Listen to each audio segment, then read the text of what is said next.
پل خشتي جومات یوې سترې بمي چاودنې ولړزاوه چې پکښې زیاتو کسانو ته مرګ ژوبله اوښتې. دا چې بشپړ حال څه دی او څومره کسانو ته مرګ ژوبله اوښتې، ویډیو تر پای وګورئ، په هر څه به پوه سئ. سلامونه قدرمنو لیدونکو، زموږ مشال پریس یوټیوب چینل ته ښه راغلاست.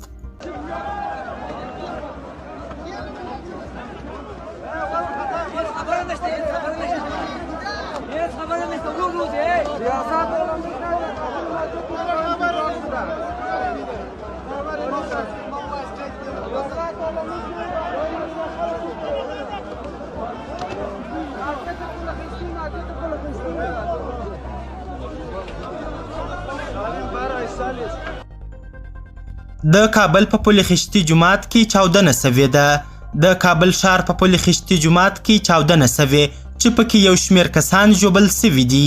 په کابل کې د طالبانو د حکومت د امنیه قومندانۍ ویاند خالد زدران مشال راډیو ته ویلي چې د اپریل پر 6 د ماسپښین تر لمانځه وروسته له نامعلوم لوري څخه پر لمونځ کوونکو د لاسي بم برید وسو چې پکښې له لومړنیو معلوماتو سره سم 6 کسان ژوبل سول.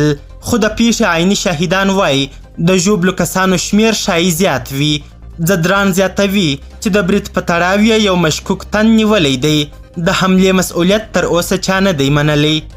دا په داسې حال کې ده چې د اپریل پر 3 له پل خشتي جومات سره نږدې په شهزاده سرای کې هم د لاسي بم برید سوی و چې پکې یو کس وژل سوی او 950 نور ژوبل سوي وه.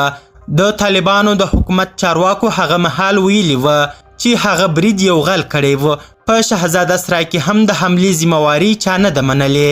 قدرمنو لیدونکو، ډیره زیاته مننه چې ویډیو مو تر اخري شیبو وکتل. د لا زیاتو او نورو خبري مطالبو لپاره زموږ همدغه مشال پریس یوټیوب چینل سبسکرایب کړي. تر بیا او بلې ویډیو ښه وخت او ښه چارې. د الله په امان.